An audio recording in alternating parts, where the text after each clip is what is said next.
Ne passe pas sans m'écouter, parce que je viens te montrer les deux types de connaissances. Mais d'abord, c'est quoi la connaissance?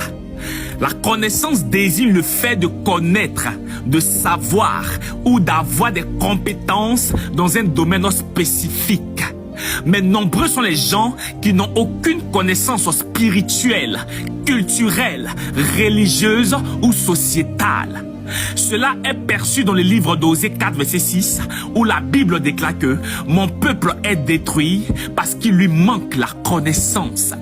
Mais la question qui se pose ici est, pourquoi l'homme s'est détruit par faute de connaissance alors qu'Adam et Ève ont mangé l'arbre de la connaissance du bien et du mal? Après une rétrospection sérieuse, j'ai compris que beaucoup confondent l'arbre de la connaissance du bien et du mal avec la vraie connaissance que Dieu veut donner. Pourtant, ce sont deux réalités totalement différentes. En réalité, l'arbre de la connaissance n'était pas la connaissance divine. Lorsque Adam a mangé cet arbre, il n'a pas reçu la connaissance de Dieu. Au contraire, il a reçu une conscience du bien et du mal sans maturité spirituelle.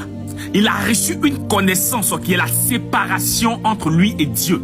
Il a reçu une connaissance basée sur l'orgueil, l'indépendance et la rébellion. Il a reçu une connaissance qui tue et qui détruit, car elle coupe l'homme de la source divine.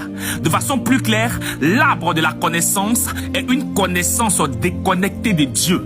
C'est pourquoi après avoir mangé le fruit de l'arbre, Adam a eu peur. Adam s'est caché. Adam s'est vu nu et il a coupé sa communion avec Dieu.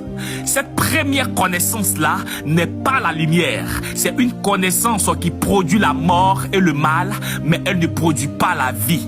Or, la deuxième connaissance, c'est-à-dire la connaissance qui sauve, c'est celle de Jésus au moyen du Saint-Esprit.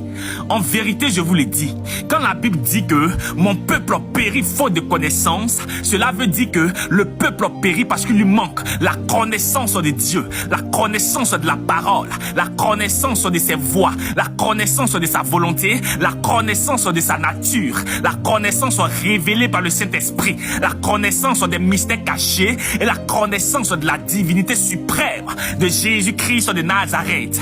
Détrompez-vous, la vraie connaissance divine n'a rien à voir avec la connaissance humaine, la connaissance intellectuelle, la connaissance philosophique, la connaissance littéraire, la connaissance scolaire ou la connaissance entrepreneuriale. Mais c'est plutôt la connaissance spirituelle qui donne la vie dans tous les domaines.